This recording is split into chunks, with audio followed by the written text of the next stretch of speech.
খাদ্য সুরক্ষার উপর বুধবার এক প্রশিক্ষণ শিবির অনুষ্ঠিত হয়। রাজধানীর প্যালেস কম্পাউন্ড স্থিত পশ্চিম জেলার মুখ্য স্বাস্থ্য আধিকারিকের কার্যালয়ে এই প্রশিক্ষণ শিবির অনুষ্ঠিত হয়। খাদ্য সামগ্রী তৈরির সাথে যুক্ত বিভিন্ন সংস্থার কর্মীদের নিয়ে এই FoSTaC প্রশিক্ষণ শিবিরের আয়োজন করা হয়। শিবিরে আলোচনা করতে গিয়ে deputy food safety commissioner doctor Anuradha Majumdar জানান, এই দিন 40 জনকে প্রশিক্ষণ প্রদান করা হচ্ছে। তিনি আরও জানান, খাদ্য ব্যবসার সাথে যারা যুক্ত তাদের ফুড লাইসেন্স যেমন বাধ্যতামূলক তেমনি প্রশিক্ষণও বাধ্যতামূলক। FoSTaC এইটাকে বাধ্যতামূলক করে দিয়েছে। এইটা ছাড়া ফুড লাইসেন্স রিনিউ করা যাবে না। এই প্রশিক্ষণ করলে আগে 2 বছরের জন্য শংসাপত্র প্রদান করা হতো, বর্তমানে লাইফলং শংসাপত্র প্রদান করা হয়। তবে ব্যবসার ক্ষেত্র পরিবর্তন করলে নতুন করে প্রশিক্ষণ গ্রহণ করে শংসাপত্র নিতে হবে।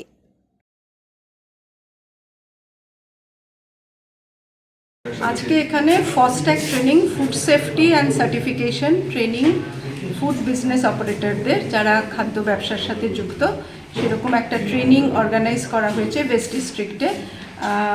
আজকে মনে হয় প্রায় 40 জনের ট্রেনিং হচ্ছে।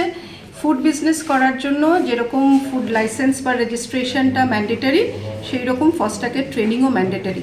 এখন FoSTaC এটাকে ম্যান্ডেটারি করে দিয়েছে এবং এইটা ছাড়া তার ফুড বিজনেস সে রিনিউ করতে পারবে না। এবং একবার যদি এই ট্রেনিংটা করা হয়, আগে যেরকম 2 বছরের এটার একটা সার্টিফিকেটটা ভ্যালিড থাকতো, কিন্তু এখন ওটা আরও ইজ অফ ডুইং বিজনেসের নজরে এটাকে লাইফ লং ভ্যালিডিটি করে দিয়েছে, যদি ব্যবসার ক্ষেত্রটা তার পরিবর্তন না হয়। ব্যবসার ক্ষেত্র পরিবর্তন হলে আবার নতুন সার্টিফিকেট করার ট্রেনিং করার প্রয়োজন। আর এই প্রোগ্রাম আমাদের সারা ত্রিপুরা রাজ্যেই চলবে। আজকে ওয়েস্ট ডিস্ট্রিক্টে খাদ্য ব্যবসায়ীদের FoSTaC ট্রেনিং। তিনি আরও জানান, ক্যাটারিং এর সাথে যারা যুক্ত তাদেরকে নিয়ে এই FoSTaC প্রশিক্ষণ প্রদান করা হচ্ছে। এই দিনের প্রশিক্ষণ শিবিরে অন্যান্যদের মধ্যে উপস্থিত ছিলেন পশ্চিম জেলার মুখ্য স্বাস্থ্য আধিকারিক।